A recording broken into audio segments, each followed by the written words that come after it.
faire un peu de pédagogie avec cette question: comment automatiser une partie de sa stratégie grâce à eToro? Comment fait-on alors du coup, David? Exactement, j'ai voulu parler de ça parce qu'en fait j'ai beaucoup de questions. Il y a souvent des personnes qui nous demandent s'il est possible de coder une stratégie sur Python ou autre et après l'implanter directement chez eToro. C'est pas faisable pour le moment.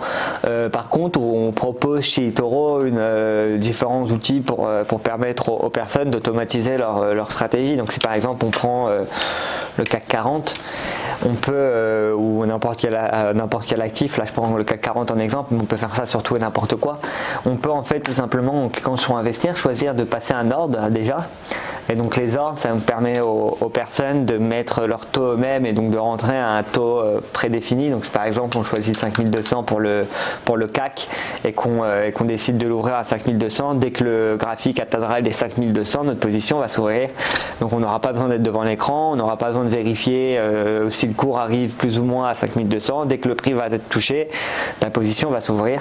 Ensuite derrière, les utilisateurs peuvent aussi utiliser un take profit et un stop loss. Ou ne pas en mettre du tout s'ils décident de ne pas mettre de levier, c'est aussi possible chez eToro.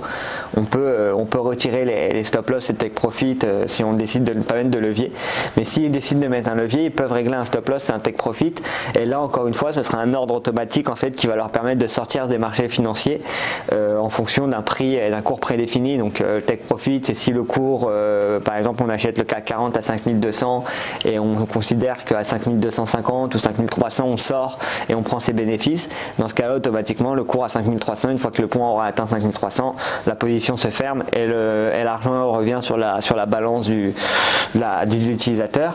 Et pareil pour le stop loss, sauf que cette fois-ci, c'est un ordre sur un cours limite en fait, et c'est dès que le cours va atteindre cette barrière. Donc si par exemple on l'achète à 5200 le CAC 40 et qu'on décide à 5000 de mettre notre stop loss, si le CAC 40 passe en dessous de 5000, directement notre position va s'arrêter et on sortira de la position.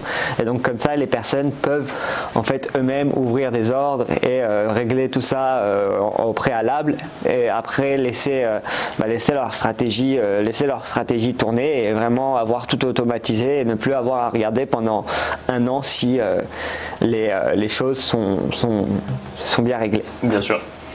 Merci beaucoup David Derry pour cette explication sur l'automatisation d'une partie de sa stratégie grâce à eToro. Merci à vous de nous avoir suivis. Le broker du jour, c'est fini pour aujourd'hui. Je vous donne rendez-vous dès demain matin à 8h45 pour le live TV Finance en direct sur TV Finance et Boursorama.